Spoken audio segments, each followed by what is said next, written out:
Welcome to the Wild Crone Wisdom podcast with your host, Vinutha Mohan. In this episode, we explore what it means to be enlightened and how to embody it in everyday life.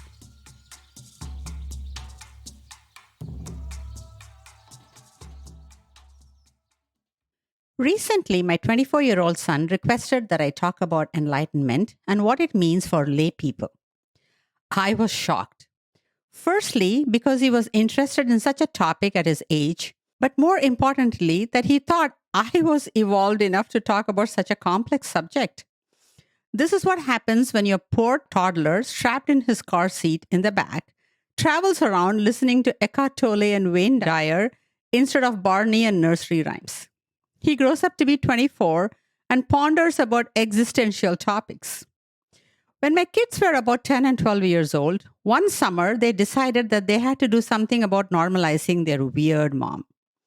So they dragged me to the library and insisted that for a change, I pick up a trashy romance novel and try it out instead of my usual self help and spirituality genres. As I perused through the romance section, they would periodically come up and inquire if I found anything interesting. They urged me to keep an open mind, but one thing was clear. We were not leaving until I picked out a trashy novel. And so I did. They were so delighted. Perhaps there was hope. Once back at home, they made me sit down and start reading immediately. Every now and then, they would take turns and come up and ask me, "Are you hooked?" And when I replied, no, they would encourage me, "Don't give up yet. Keep trying." That was the cutest and funniest moment. I never forgot that summer. Eventually, they gave up and resigned with a comment, "Well, you're weird, but at least you're not boring." That had to suffice, I suppose. Back to the topic of enlightenment. I wondered how one would talk about such an abstract concept and make it meaningful and pragmatic. I suppose I would do a series of podcasts on this topic to make it useful.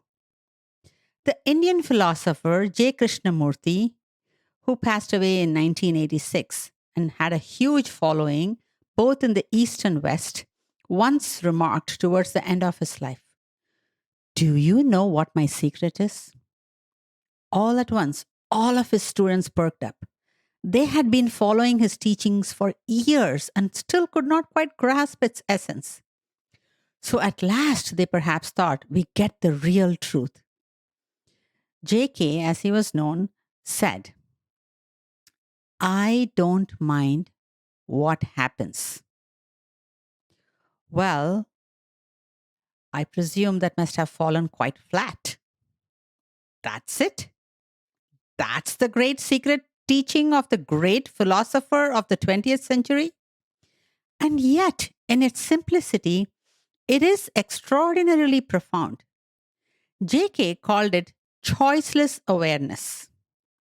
Many of the Vedic texts talk about this concept as well and call it the witness consciousness. But in practice, it can be extraordinarily difficult and can, at the outset, sound like an inanimate robot just benignly watching life go by, numb and lifeless. For a passionate person like me, for instance, that is how I interpreted it at first. Sounds so boring. If I have to live like that, beam me up, Scotty.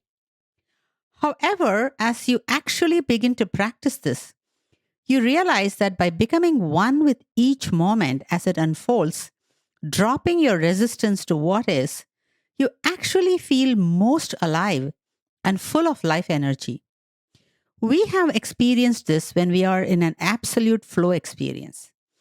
Watching a sunset, making love, laughing with friends, engrossed in a great movie, singing, painting, coding, gardening, the list can go on. You're so one with the moment that time ceases to exist because your mind ceases to exist in a dysfunctional way. You're one with the now. One can say that is what enlightenment feels like. Enlightenment is not a destination. It is a state of being, and a dynamic, elusive state of being at that. It's not a static, concrete goal to attain. You get it and you lose it again and again. And it doesn't mean that once you experience it, that life somehow works out for you. In his book, After the Ecstasy, The Laundry, the spiritual teacher Jack Confield interviewed several people who had experienced an enlightened state for weeks or months to follow up on what life was like for them afterwards. Many of them suffered several personal and professional hardships following those peak experiences. So it isn't like life gives you a break after enlightenment. I believe that what it does give you is perspective. Heaven and hell are all about perspective. Change the way you look at things, and the things you look at change. Quantum physics reveals this truth through scientific proof. The pursuit of enlightenment gives us a different perspective on what happens to us and how to respond rather than react. But how does one track whether we are living in an enlightened state?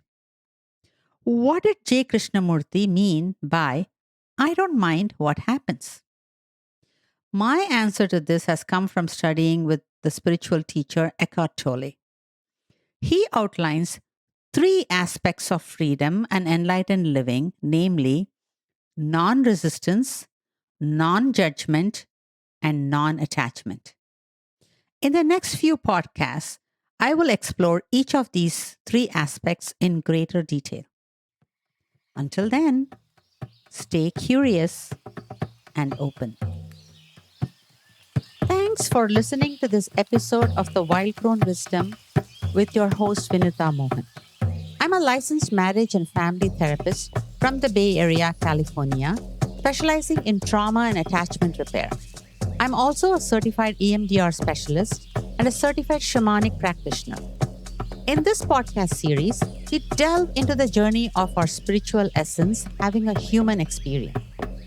While many social scientists study human emotions, thoughts, and behaviors, and others explore transcendental experiences, few bridge the gap to help embody the spiritual wisdom in everyday life.